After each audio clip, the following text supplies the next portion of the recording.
Hello നമസ്കാരം. നമ്മുടെ ചാനലിലെ മറ്റൊരു പുതിയ ഇൻഫർമേറ്റീവ് വീഡിയോയിലേക്ക് എല്ലാവർക്കും സ്വാഗതം. കുറച്ച് നാളുകൾക്ക് മുമ്പ് ഞാൻ നമ്മുടെ കെയർ ഗീവേഴ്സിന്റെ ഇടയിൽ നിന്ന് ഉയർന്നു വരുന്ന കോമൺ ആയിട്ടുള്ള ചോദ്യങ്ങളും ഉത്തരങ്ങളും എന്ന് പറഞ്ഞിട്ട് ഒരു വീഡിയോ ചെയ്തിരുന്നു. അന്ന് ഞാൻ പറഞ്ഞിരുന്നു ഇനി മുന്നോട്ട് ഇതുപോലെ സംശയങ്ങൾ കൂടിക്കൂടി വരുമ്പോൾ ഇതുപോലെയുള്ള ചെറിയ ചെറിയ വീഡിയോകൾ ചെയ്യാം എന്ന് ഞാൻ പ്രോമിസ് ചെയ്തിരുന്നു. അപ്പോൾ അതിന്റെ ഒരു തുടർച്ചയായിട്ടുള്ള ഒരു വീഡിയോ ആണിത്. കോമൺ ആയിട്ട് ഈ അടുത്ത ദിവസങ്ങളിലും എപ്പോഴും നമുക്ക് വന്നുകൊണ്ടിരിക്കുന്ന കോളുകളും മെസ്സേജുകളും ഒക്കെ അടിസ്ഥാനപ്പെടുത്തി ഒരു 18 സബ്ജക്റ്റ് ഞാനിവിടെ എഴുതി വെച്ചിട്ടുണ്ട്. ഈ 18 സബ്ജക്റ്റുകളെ ഒരു 5 വിഷയമായിട്ട് ഡിവൈഡ് ചെയ്തിട്ട് ഇന്ന് മുതൽ ഓരോ കണ്ടിന്യൂസ് ആയിട്ട് വീഡിയോസ് ആയിട്ട് ഇടാമെന്ന് വിചാരിക്കുന്നു.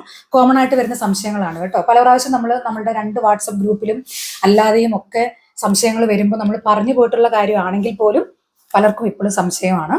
ഗ്രൂപ്പിലുള്ള ഒത്തിരി പേര് ഒരുപാട് സഹകരിക്കുന്നവരുണ്ട്. പക്ഷെ നമ്മൾ ഗ്രൂപ്പിൽ കൊടുക്കുന്ന മെസ്സേജുകൾ ഒരു മൂല്യവും ഇല്ലാതെ തള്ളിക്കളഞ്ഞിട്ട് അവർക്ക് ആവശ്യം വരുമ്പോൾ മാത്രം ഗ്രൂപ്പിലേക്ക് കയറി വരുന്ന ആൾക്കാരും ഉണ്ട്. അപ്പൊ എനിക്ക് പറയാനുള്ള ഒരു കാര്യം, നമ്മൾ ഒരു പ്രാവശ്യം എന്തെങ്കിലും ഒന്ന് പറയുമ്പോൾ ഇമ്പോർട്ടൻ്റ് ആണോ എന്ന് മനസ്സിലാക്കി അതൊന്ന് സ്റ്റാർ ചെയ്ത് വെക്കാനൊക്കെ എല്ലാവരും ശ്രമിച്ചു കഴിഞ്ഞാൽ ഉണ്ടല്ലോ, നമുക്ക് വേറൊരാൾക്ക് സംശയം വന്നാലും ആ സംശയം മറ്റൊരാൾക്ക് പറഞ്ഞു കൊടുക്കാനായിട്ട് നമുക്ക് പറ്റും. അങ്ങനെ സഹകരിക്കുന്ന കുറച്ച് പേര് നമ്മുടെ ഗ്രൂപ്പിലുണ്ട്. നമ്മൾ കൊടുക്കുന്ന മെസ്സേജുകൾ ഇമ്പോർട്ടൻ്റ് ആയിട്ട് കരുതി അത് സ്റ്റാർ ചെയ്ത് വെച്ചിട്ട് സെയിം സംശയങ്ങൾ വീണ്ടും വീണ്ടും ആവർത്തിക്കപ്പെടുമ്പോൾ ഞാൻ ആ സമയത്ത് ആ ഗ്രൂപ്പിൽ ഇല്ലെങ്കിൽ പോലും ഞാൻ ആ മെസ്സേജ് കാണാൻ വൈകുമ്പോൾ അതിനകത്ത് കയറി വന്ന് എൻ്റെ വോയിസും മെസ്സേജും ഒക്കെ എടുത്ത് റിപ്പീറ്റ് ചെയ്ത് ഇട്ട് കൊടുത്ത് സഹകരിക്കുന്ന ഒത്തിരി പേര് നമ്മുടെ ഗ്രൂപ്പിലുണ്ട്. നമ്മുടെ ഗ്രൂപ്പ് ഇപ്പം നല്ല വൃത്തിയായിട്ട് മുന്നോട്ട് പോകുന്നുണ്ട്. അങ്ങനെ തന്നെ പോകട്ടെ എന്ന് ഞാൻ പ്രാർത്ഥിക്കുന്നു, ആഗ്രഹിക്കുന്നു. ഇന്ന് നമ്മളൊരു 5 വിഷയത്തിനെ കുറിച്ചാണ് ഞാൻ പറയാൻ പോകുന്നത്. കോമൺ ആയിട്ട് വരുന്ന ഒന്നാമത്തെ സംശയം, റീ എൻട്രി അടിച്ച് കഴിഞ്ഞിട്ട് നമ്മൾ നാട്ടിൽ പോകാൻ നിൽക്കുന്ന സമയത്ത് പേഷ്യൻ്റ് മരിക്കുകയോ അല്ലെങ്കിൽ നമ്മൾ ഇവിടുന്ന് റീ എൻട്രി അടിച്ച് നാട്ടിൽ പോയി കഴിയുമ്പോൾ നമ്മൾ നാട്ടിലായിരിക്കുന്ന സമയത്ത് പേഷ്യൻ്റ് മരിക്കുകയോ ചെയ്തു കഴിഞ്ഞാൽ എന്താണ് അതിൻ്റെ നിയമവശം? നമുക്ക് പോകാൻ പറ്റുമോ? നമ്മൾ നാട്ടിൽ നിൽക്കുന്ന സമയത്ത് പേഷ്യൻ്റ് മരിച്ചാൽ എന്ത് ചെയ്യണം? 7 ദിവസത്തിനുള്ളിൽ തിരിച്ചു വരണമോ? ഇതൊക്കെ കോമൺ ആയിട്ടുള്ള ഒരു സംശയമാണ്. നമുക്ക് ഈ 5.3 വരെയുള്ള സമയത്ത്, ആ ഒരു സമയത്ത് വരെയുള്ള ആൾക്കാരാണെങ്കിൽ നമുക്ക് റീ എൻട്രി കിട്ടിയാൽ എപ്പോൾ വേണമെങ്കിലും നമുക്ക് പോയിട്ട് തിരിച്ചു വരാം. അതായത് ആ റീ എൻട്രി തുടങ്ങുന്ന ഡേറ്റ് തൊട്ട് തീരുന്ന ഡേറ്റ് വരെയുള്ള സമയത്ത് നമുക്ക് പോയിട്ട് തിരിച്ചു വരാം. കുറച്ച് വർഷങ്ങൾക്ക് മുമ്പ് ഒരു നിയമം ഉണ്ടായിരുന്നു. നമ്മൾ നാട്ടിൽ നിൽക്കുന്ന സമയത്ത് നമ്മുടെ എംപ്ലോയർ മരിച്ചു പോയാൽ 7 ദിവസത്തിനുള്ളിൽ നമ്മൾ തിരിച്ചു വരണം എന്നൊരു നിയമം ഉണ്ടായിരുന്നു. പക്ഷെ ഇപ്പൊ ആ നിയമം നിലവിൽ ഇല്ല. ഇന്ന് ഞാൻ ഈ വീഡിയോ ചെയ്യുന്ന ദിവസം വരെയുള്ള കാര്യമാണ് ഞാൻ പറയുന്നത് കേട്ടോ. ഇത് കഴിഞ്ഞിട്ടുള്ള കാര്യമല്ല പറയുന്നത്. എപ്പോൾ വേണമെങ്കിലും ഇവിടുത്തെ നിയമം മാറാം. നിലവിലത്തെ നിയമം അനുസരിച്ച് നമ്മൾ നാട്ടിൽ നിൽക്കുന്ന സമയത്ത് നമ്മുടെ എംപ്ലോയർ മരിച്ചാൽ നമ്മൾ പെട്ടെന്ന് ഇവിടേക്ക് കയറി വരേണ്ട കാര്യമില്ല. ആ റീ എൻട്രിക്കുള്ളിൽ നമ്മൾ കയറി വന്നാൽ മതി. പക്ഷെ ഒരു കാര്യം എപ്പോഴും നമ്മൾ ശ്രദ്ധിക്കണം. നമ്മൾ നാട്ടിൽ നിൽക്കുന്ന സമയത്ത് പേഷ്യൻ്റ് മരിക്കുകയോ അല്ലെങ്കിൽ നമ്മളെ ഇവിടുത്തെ എംപ്ലോയർ ടെർമിനേറ്റ് ചെയ്യുകയോ ചെയ്താൽ നമ്മളുടെ എംപ്ലോയ്മെന്റ് കട്ടാവും.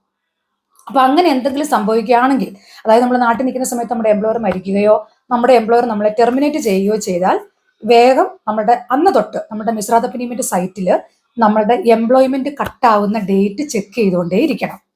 ആ എംപ്ലോയ്മെന്റ് എന്നാണോ കട്ടാവുന്നത് അന്ന് തൊട്ട് 90 ദിവസമാണ്. ഈ 4.3 വരെയുള്ള കാലാവധിയിലുള്ളവരാണെങ്കിൽ നമുക്ക് 90 ദിവസമാണ് പുതിയൊരു ജോബിന് രജിസ്ട്രേഷൻ ചെയ്യാനായിട്ടുള്ള അനുവദനീയമായിട്ടുള്ള സമയം. അപ്പോൾ എന്നാണോ കട്ടാവുന്നത് അന്ന് തൊട്ട് കൗണ്ട് ചെയ്ത് തുടങ്ങും. അപ്പൊ അതിൽ പകുതി ദിവസം നമ്മൾ ചിലപ്പോൾ നാട്ടിലായിരിക്കും. അത്രയും ദിവസം നമുക്ക് ആ 90 ദിവസത്തിൽ നിന്ന് നഷ്ടപ്പെടും. അപ്പൊ ആ എംപ്ലോയ്മെന്റ്, ലാസ്റ്റ് എംപ്ലോയ്മെന്റ് നമ്മൾ എപ്പോഴും ചെക്ക് ചെയ്യണം.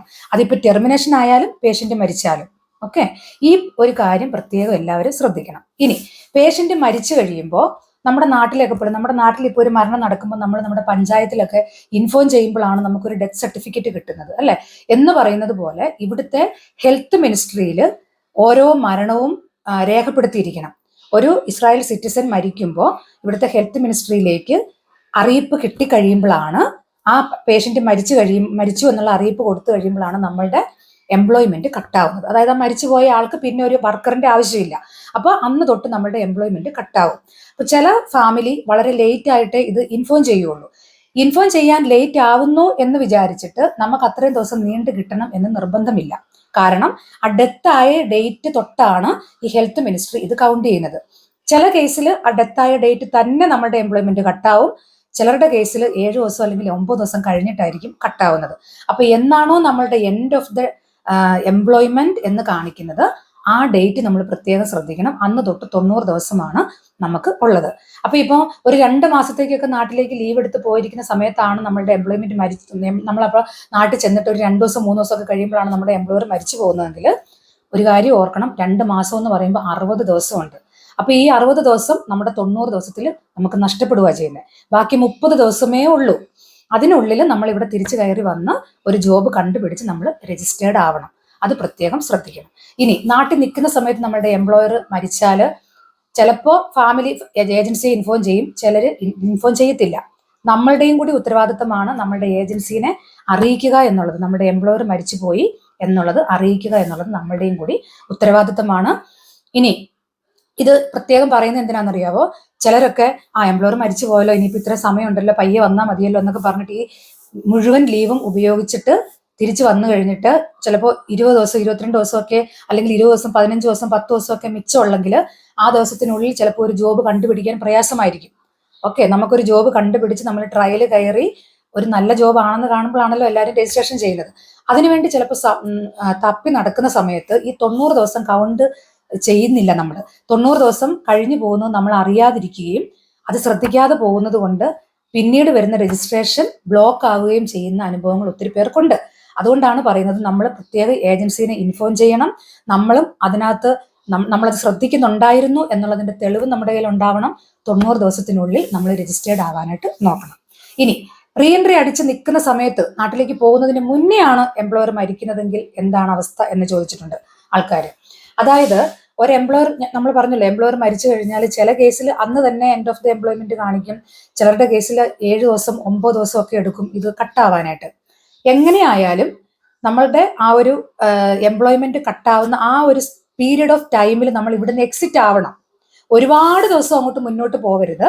നമുക്ക് റീ എൻട്രി കൈ കിട്ടിയിട്ടുണ്ടെന്നുണ്ടെങ്കിൽ ഇപ്പം ഇന്ന് എൻ്റെ എംപ്ലോയർ മരിച്ചു, ഓക്കെ, ഞാൻ ടിക്കറ്റ് എടുത്തേക്കുന്നത് സെപ്റ്റംബർ ആദ്യത്തിലാണെന്ന് വിചാരിക്കുക, ഇന്നിപ്പോൾ ആഗസ്റ്റ് പകുതിയേ ആയുള്ളൂ, ഒരു 2 ആഴ്ച കൂടെ മുന്നോട്ട് കിടക്കുവാണ്. അപ്പൊ അത്രയും വെയിറ്റ് ചെയ്യാതെ ആ ടിക്കറ്റ് മാറ്റി കുറച്ചുകൂടെ മുൻപേ പോകാനായിട്ട് ശ്രമിക്കണം. ഒരു 5 ദിവസം 7 ദിവസം 9 ദിവസം ഒക്കെ ഓക്കെ, അതിനുള്ളിൽ നമ്മൾ നാട്ടിലേക്ക് പോവുകയാണെങ്കിൽ നമ്മുടെ റീ എൻട്രി കട്ടാവത്തൊന്നുമില്ല, നമുക്ക് പോയിട്ട് തിരിച്ചു വരാം. ഫാമിലിയുടെയും ഏജൻസിയുടെയും പെർമിഷൻ ഉണ്ടെന്നുണ്ടെങ്കിൽ ആ റീ എൻട്രി ഉപയോഗിച്ച് നമുക്ക് പോയിട്ട് വരാം, ഒരു കുഴപ്പമില്ല. സെയിം നമ്മൾ ഏജൻസിയെ എപ്പോഴും അറിയിച്ചിരിക്കണം. പിന്നെ പ്രത്യേകിച്ച് 4.3 എത്തി നിൽക്കുന്ന ആൾക്കാരാണെങ്കിൽ പ്രത്യേകം ശ്രദ്ധിക്കണം, എന്നാണ് നിങ്ങളുടെ 4.3 ആവുന്നത്. ഈ ഒരു നമ്മൾ നാട്ടിൽ പോകാനായിട്ട് റീ എൻട്രി അടിച്ച് നിൽക്കുന്ന സമയത്താണ് എംപ്ലോയർ മരിക്കുന്നതെങ്കിൽ. കാരണം കുറച്ച് ദിവസമൊക്കെ ബാക്കിയുള്ളൂ 4.3 ആവാൻ ബാക്കിയുള്ളെങ്കിൽ ആ 4.3 ആവുന്ന അന്ന് തൊട്ട് നമുക്ക് 30 ദിവസമേ പിന്നീട് അടുത്ത രജിസ്ട്രേഷന് കിട്ടുള്ളൂ. അപ്പൊ അത് പ്രത്യേകം എല്ലാവരും ശ്രദ്ധിക്കണം കേട്ടോ. അപ്പൊ ഇത്രയുമാണ് റീ എൻട്രിയുടെ, അതായത് പേഷ്യന്റ് മരിച്ചു പോകുന്ന കേസിൽ അല്ലെങ്കിൽ നാട്ടിൽ നിൽക്കുന്ന സമയത്ത് പേഷ്യന്റ് മരിച്ചു പോകുന്ന റീ എൻട്രിയെ കുറിച്ച് പറയാനുള്ളത്. ഇനിയും സംശയങ്ങൾ തീരുന്നില്ലെങ്കിൽ ചോദിക്കുക, പറഞ്ഞുതരാം. ഓക്കെ, അടുത്ത സംശയം നാട്ടിലേക്ക് പോകുമ്പോൾ വിത്തൗട്ട് റീ എൻട്രി പോകുന്നതിനെ കുറിച്ച്.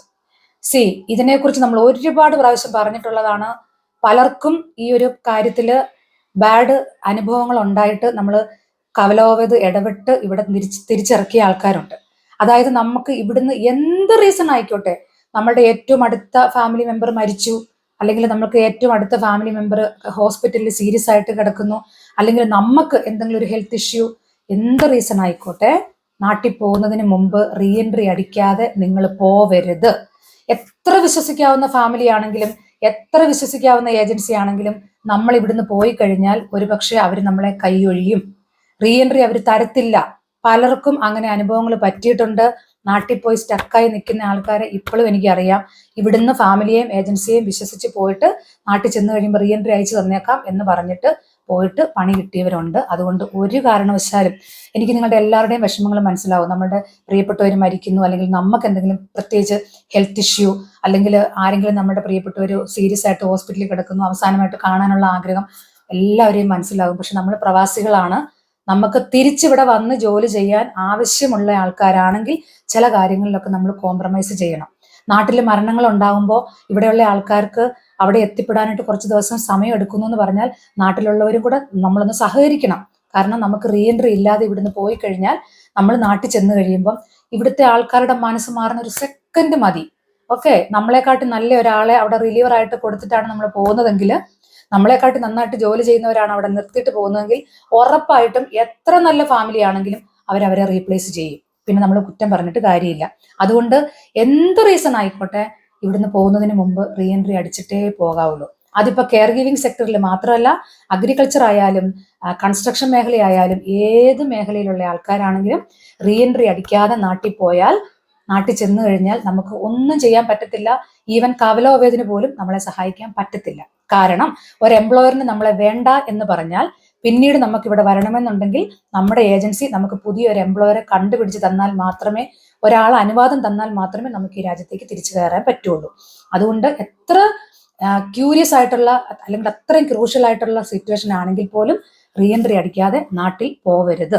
ഓക്കെ, ഇതെല്ലാവരും ഒന്ന് സീരിയസ് ആയിട്ട് എടുക്കുമെന്ന് വിശ്വസിക്കുന്നു. കാരണം വെറും ഇസ്രായേലിൽ വന്നിട്ട് വെറും 1.5 വർഷം ആയതേ ഉള്ളൂ. പേരന്റ് മരിച്ചിട്ട് നാട്ടിൽ പോയിട്ട് തിരിച്ചു വരാൻ പറ്റാതെ നിൽക്കുന്ന ആളെ ഇപ്പൊ നമ്മൾ കവലോത് ഇടപെട്ട് എന്ത് ചെയ്യാൻ പറ്റും എന്നുള്ളത് നോക്കിക്കൊണ്ടിരിക്കുകയാണ്. അതുകൊണ്ട് റീ എൻട്രി ഇല്ലാതെ നാട്ടിൽ പോവരുത്. അതുപോലെ തന്നെ അഗ്രികൾച്ചറിൽ നമ്മളെ ഇവിടുന്ന് പോകുന്നതിന് മുമ്പൊന്നും വിളിച്ചില്ല.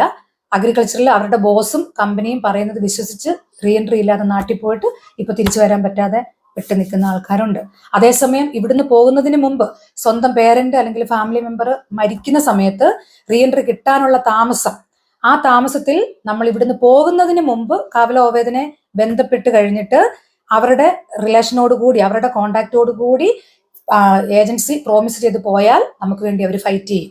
പക്ഷെ ഇവിടുന്ന് പോയി കഴിഞ്ഞിട്ടാണെങ്കിൽ അവർ ഫൈറ്റ് ചെയ്യത്തില്ല. അങ്ങനെ ഇവിടുന്ന് പോകുന്നതിന് മുമ്പ്, സ്വന്തം പിതാവ് മരിച്ചിട്ട് ഇവിടുന്ന് പോകുന്നതിന് മുമ്പ് റീ എൻട്രി കിട്ടാതെ താമസിച്ച് 5 ദിവസം വരെ വെയിറ്റ് ചെയ്തിട്ട് കിട്ടാതെ ഇവിടുന്ന് പോകുന്നതിന് മുമ്പ് എന്നെ വിളിച്ച് കവലോതിനെ കണക്ട് ചെയ്ത് കൊടുത്ത് കവലോതേറ്റു. ഇവിടുന്ന് പോകുന്നതിന് മുമ്പ് ഇൻഫോം ചെയ്തിട്ടാണ് പോകുന്നത് എന്നുള്ള തെളിവ് കൊടുത്തത് കൊണ്ട് ആൾക്ക് ഇവിടെ തിരിച്ചിറങ്ങാൻ പറ്റി. കാരണം അവിടെ ചെന്ന് കഴിഞ്ഞിട്ടും കമ്പനി ഇടപെടുന്നില്ല എന്ന് കണ്ടപ്പോൾ കവലോത ഇടപെട്ട് അവർക്ക് റീ എൻട്രി അടിച്ചു കൊടുത്ത് ഇവിടെ തിരിച്ചു വന്നു. അപ്പൊ ഇവിടുന്ന് പോകുന്നതിന് മുമ്പ് ഇതിനുള്ള തീരുമാനം ആക്കിയിട്ട് പോയിട്ടേ കാര്യമുള്ളൂ. നാട്ടിൽ ചെന്ന് കഴിഞ്ഞിട്ട് റീ എൻട്രി കിട്ടുന്നില്ല എന്ന് പറഞ്ഞ് കംപ്ലൈന്റ് ചെയ്തിട്ട് ഒരു കാര്യമില്ല. നമുക്ക് ഒരു ഹെൽപ്പും കവലോവിതിന്റെ ഭാഗത്തുനിന്നും കിട്ടത്തില്ല. അതുകൊണ്ട് ദയവ് ചെയ്ത് മരണങ്ങൾ ഉണ്ടാകുന്ന സിറ്റുവേഷനിൽ പ്രത്യേകിച്ച് ഇവിടുന്ന് പോകുന്നതിന് മുമ്പ് ഒന്നുമില്ലെങ്കിൽ ഏജൻസിയോട് ഇൻഫോം ചെയ്തിട്ട് കവലോവേദനെ അറിയിച്ച് ഏജൻസി പ്രോമിസ് ചെയ്തിട്ടാണ് പോകുന്നത് എന്നുള്ളത് അവരുടെ കയ്യിൽ നിന്നും കൂടെ ഒരു അഡ്വൈസ് എടുത്തിട്ട് മാത്രമേ പോകാവുള്ളൂ. എന്നാൽ മാത്രമേ കവലോദിനെ സഹായിക്കാൻ പറ്റുള്ളൂ.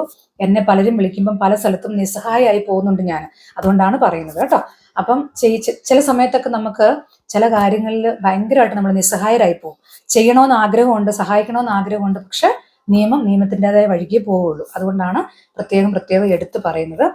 ഞാൻ ഓരോ ദിവസവും കടന്നു പോകുന്ന ഓരോ അനുഭവങ്ങളിൽ നിന്നാണ് നിങ്ങളിലേക്ക് ഞാൻ ഈ ഓരോ കാര്യങ്ങളും എത്തിക്കുന്നത് കേട്ടോ. അതിന്റെ സീരിയസ്നെസ്സിൽ നിങ്ങൾ എടുക്കുമെന്ന് വിശ്വസിക്കുന്നു. ഓക്കെ, ഇനി മൂന്നാമത്തെ ഒരു ഇമ്പോർട്ടൻ്റ് ആയിട്ടുള്ള ഒരു കാര്യം, നമ്മൾ നാട്ടിൽ പോയിട്ട് തിരിച്ച് വരുമ്പോൾ, നമ്മൾ ഇവിടുന്ന് അങ്ങോട്ട് പോകുമ്പോഴും തിരിച്ചിങ്ങോട്ട് വരുമ്പോഴും, നമ്മൾ അങ്ങോട്ട് പോകുന്നതിന്റെ, ഇവിടുന്ന് അങ്ങോട്ട് എക്സിറ്റ് ആവുന്നതിന്റെ തെളിവും തിരിച്ച് നമ്മൾ ഇങ്ങോട്ട് ഇസ്രായേലിലേക്ക് തിരിച്ചു കയറുന്നതിന്റെ തെളിവും കമ്പ്യൂട്ടറിലാണ് ഫീഡ് ചെയ്യപ്പെടുന്നത്. അല്ല നമ്മുടെ പാസ്പോർട്ടിൽ അങ്ങനെ ഒരു സീലിങ്ങോ കാര്യങ്ങളോ ഒന്നും ഇവിടെ ഇല്ല. നമ്മൾ നാട്ടിൽ പോയിട്ട് തിരിച്ചു വരുമ്പോൾ ഇതുപോലെ ഒരു ബോർഡർ കൺട്രോൾ പാസ് നമുക്ക് കിട്ടും. ഓക്കെ, അതായത് ഇത് നമ്മൾ ഇവിടെ വന്ന് ചെക്കിംഗ് എല്ലാം കഴിഞ്ഞിട്ട് തിരിച്ചിങ്ങോട്ട് വരുന്നതിന് മുമ്പ് നമ്മൾ നമ്മുടെ പാസ്പോർട്ട് വെച്ച് ഒരു മെഷീനിൽ വെച്ച് ഈ ബോർഡർ കൺട്രോൾ പാസ് എടുത്തിട്ടാണ് നമ്മുടെ ഇമിഗ്രേഷൻ കൗണ്ടറിലേക്ക് വന്നിട്ട് ഈ പാസ് കാണിച്ചിട്ട്, ഈ പാസ് അവർ നോക്കും, പാസ്പോർട്ടും ഈ പാസും നോക്കി കമ്പ്യൂട്ടറിൽ എൻട്രി ചെയ്തിട്ട് നമ്മളെ പുറത്തേക്ക് വിടുകയാണ് ചെയ്യുന്നത്. നമുക്കറിയാം, നമ്മൾ അത് കഴിഞ്ഞിട്ട് നമ്മൾ ലഗേജ് എടുക്കുന്നതിന് മുമ്പ് ഈ പാസ് നമ്മുടെ സ്കാനറിൽ വെച്ചിട്ടാണ് നമ്മൾ പുറത്തേക്ക് ഇറങ്ങുന്നത്. എല്ലാവരും വിചാരിക്കും ഇത് ജസ്റ്റ് പീസ് ഓഫ് പേപ്പർ മാത്രമാണെന്ന്. അല്ല കേട്ടോ, ഇതിൻ്റെതായ ഇമ്പോർട്ടൻസ് ഉണ്ട്. ഇത് നിങ്ങൾ എല്ലാവരും സൂക്ഷിച്ചു വെക്കണം. ഇത് കുറച്ച് വർഷങ്ങൾക്ക് മുമ്പ് ഞാനിത് സൂക്ഷിച്ചു വെക്കേണ്ടതിന്റെ ആവശ്യകതയെ കുറിച്ചൊക്കെ പറഞ്ഞിട്ടുള്ളതാണ്, ലൈവിലൊക്കെ പറഞ്ഞു പോയിട്ടുള്ളതാണ്. പക്ഷെ അതെല്ലാവരും ഒന്ന് ശ്രദ്ധിച്ചിട്ടില്ല എന്ന് എനിക്ക് തോന്നുന്നു. ഈ ഒരു പാസ് എല്ലാവരും സൂക്ഷിച്ചു വെക്കണം, ഇത് കളയരുത്. ഓക്കെ, കാരണം നമ്മൾ നാട്ടിൽ പോയിട്ട് വന്നു കഴിയുമ്പോൾ വിസ പുതുക്കുന്ന സമയമാകുമ്പോൾ ഉണ്ടല്ലോ, ചിലരുടെ കേസിൽ നമ്മൾ നാട്ടിൽ പോയത് മാത്രമേ ഉള്ളൂ, തിരിച്ച് നമ്മളിവിടെ വന്നതായിട്ട് കമ്പ്യൂട്ടറിൽ ഇല്ല എന്ന് പറഞ്ഞിട്ട് വിസ റിജക്റ്റ് ആവുന്നുണ്ട്. അത് നമ്മുടെ മിസ്റ്റേക്ക് അല്ല. അവിടെ എമിഗ്രേഷൻ കൗണ്ടറിൽ അവർ കമ്പ്യൂട്ടറിൽ എൻട്രി ചെയ്യുമ്പോൾ ഏതെങ്കിലും എവിടെയെങ്കിലും മിസ്സിങ് വരുമ്പോഴാണ് ഈ ഒരു പ്രശ്നം വരുന്നത്. നമ്മൾ അങ്ങോട്ട് പോയത് മാത്രമേ ഉള്ളൂ, തിരിച്ച് ഇങ്ങോട്ട് കയറിയതിന്റെ തെളിവില്ല എന്ന് പറഞ്ഞിട്ട് വിസ റിജക്റ്റ് ആവുന്ന കാര്യം സംഭവിക്കുന്നുണ്ട്.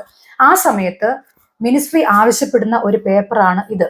ഈ ഒരു പേപ്പർ നമ്മുടെ കയ്യിൽ ഉണ്ടെങ്കിൽ നമ്മൾ ഇവിടെ തിരിച്ചിറങ്ങി എന്നുള്ളതിന്റെ തെളിവാണ്.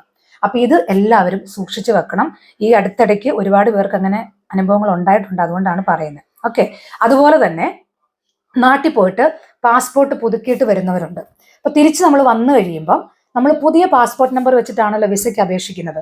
നമ്മുടെ പഴയ വിസ കിടക്കുന്നത് പഴയ പാസ്പോർട്ടിലായിരിക്കും. അപ്പോൾ നമ്മളിവിടെ തിരിച്ചിറങ്ങി എന്നുള്ള തെളിവില്ലെങ്കിൽ, നമ്മുടെ പഴയ പാസ്പോർട്ട് നമ്പർ വെച്ചിട്ടുള്ള ഈ ഒരു തെളിവില്ലെങ്കിൽ പുതിയ പാസ്പോർട്ട് വെച്ച് അവർ വിസ പുതുക്കത്തില്ല. അപ്പം പലർക്കും വിസ റിജക്റ്റ് ആവുന്നുണ്ട്. അപ്പം അങ്ങനെയുള്ള പല കാര്യങ്ങളും സംഭവിക്കുന്നുണ്ട്. അതുകൊണ്ട് എല്ലാവരും ഈ ബോർഡർ കൺട്രോൾ പാസ് സൂക്ഷിച്ചു വെക്കണം, മറക്കരുത്. ഓക്കെ. ഇനി റിലീവർ ഏരിയ ചേഞ്ചിങ്ങിനെ കുറിച്ച്, അതായത് 4.3 എത്തി നിൽക്കുന്ന ഒരാൾ 5.3 വരെ നമ്മൾ റിലീവർ ചെയ്യണം എന്നുള്ള നിയമമുണ്ട്.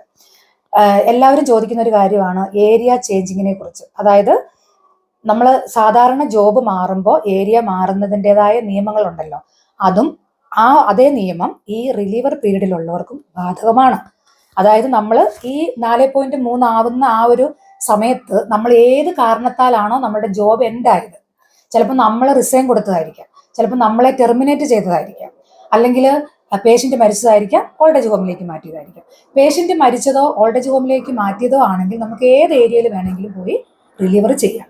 അതേസമയം നമ്മൾ റിസൈൻ കൊടുത്തതോ നമ്മളെ ടെർമിനേറ്റ് ചെയ്തതോ ആണെങ്കിൽ നമുക്ക് ഏത് ഏരിയയിൽ നിന്നാണോ നമ്മൾ ഇറങ്ങുന്നത് അവിടെ മാത്രമേ റിലീവർ ജോബ് ചെയ്യാൻ പറ്റുള്ളൂ. ഏരിയ മാറി റിലീവർ ജോബ് ചെയ്യാൻ പറ്റത്തില്ല കേട്ടോ. അതായത് ഇപ്പം എന്താ പറയുക, ഏരിയ 3യിൽ ആർക്ക് വേണമെങ്കിലും പോയി ചെയ്യാമെന്ന് നമ്മൾ വിചാരിക്കുന്നില്ലേ? അങ്ങനെയല്ല. റിലീവർ പീരീഡ് നമുക്ക് ഏരിയ 3യിലേക്ക് പോകാനായിട്ട് അനുവദനീയമായിരിക്കുന്ന മാനദണ്ഡങ്ങൾ എന്തൊക്കെയാണോ അതേ മാനദണ്ഡങ്ങൾ റിലീവർ ജോബിനും ബാധകമാണ്. ഓക്കെ. അപ്പോൾ റെസിഗ്നേഷനോ ടെർമിനേഷനോ ആണെന്നുണ്ടെങ്കിൽ നമുക്ക് സെയിം ഏരിയയിൽ മാത്രമേ റിലീവർ ജോബ് ചെയ്യാൻ പറ്റുള്ളൂ. അല്ലാത്ത കാരണത്താൽ പേഷ്യൻ്റ് മരിച്ചതോ ബെത്താവത്തിലോട്ട് കൊണ്ടുപോയതോ അല്ലെങ്കിൽ ഓൾഡ് ഏജ് ഹോമിലേക്ക് മാറ്റിയതോ ആണെങ്കിൽ നമുക്ക് ഏത് ഏരിയയിൽ വേണമെങ്കിലും പോയി റിലീവർ ജോബ് ചെയ്യാം കേട്ടോ. അപ്പോൾ ഇത്രയും വിഷയങ്ങൾ ഇന്നിവിടെ നിൽക്കട്ടെ. ബാക്കിയുള്ള വിഷയങ്ങൾ ഇതുപോലെ ഓരോരോ വീഡിയോ ആയിട്ട് ചെയ്യാം. അപ്പോൾ ഇതുവരെയും തന്ന എല്ലാ സപ്പോർട്ടിനും സ്നേഹത്തിനും ഒത്തിരി നന്ദി. വീഡിയോ നീണ്ടു പോകുന്നു എന്ന് പരാതി പറയുന്നുണ്ട്, പക്ഷെ ഇത്രയും വിശദമായിട്ട് പറഞ്ഞിട്ടും ആൾക്കാർക്ക് സംശയം തീരുന്നില്ല. അതുകൊണ്ട് കുറച്ച് സമയം എടുത്ത് ഒന്ന് കേൾക്കാനായിട്ട് ശ്രമിക്കുക. നിങ്ങളൊരു കാര്യം മനസ്സിലാക്കണം, 24 മണിക്കൂറിൽ ഒരു 10-15 മിനിറ്റ് ഈ വീഡിയോ കാണാൻ നിങ്ങൾക്ക് സമയമില്ല എന്ന് പറയുമ്പം എൻ്റെ അവസ്ഥ നിങ്ങളൊന്ന് ആലോചിച്ച് നോക്കുക. എന്തോരം സമയമാണ് ഞാൻ മറ്റുള്ളവർക്ക് വേണ്ടി മാറ്റി വെക്കുന്നത്. അപ്പോൾ ആ ഒരു സമയത്തെ ഒന്ന് മാനിക്കുക, വീഡിയോ ഫുള്ളായിട്ട് കേൾക്കുക, കേട്ടിട്ട് മറ്റുള്ളവർക്കും പറഞ്ഞു കൊടുക്കുക. നിങ്ങൾക്ക് പ്രയോജനപ്പെട്ടെന്ന് തോന്നിയാൽ മറ്റുള്ളവരിലേക്ക് ഒന്ന് ഷെയർ ചെയ്ത് എത്തിക്കുക. ചാനൽ സബ്സ്ക്രൈബ് ചെയ്തിട്ടില്ലാത്തവരൊക്കെ ഉണ്ടെന്നുണ്ടെങ്കിൽ ഒന്ന് സബ്സ്ക്രൈബ് ചെയ്യണം കേട്ടോ. ഇതൊരു റിക്വസ്റ്റ് മാത്രമാണ്, നിങ്ങളുടെ ഇഷ്ടമാണ്, നിങ്ങൾക്ക് തീരുമാനിക്കാം. അപ്പോൾ എല്ലാവർക്കും നന്ദി. അടുത്ത വീഡിയോയിൽ കാണാം. താങ്ക്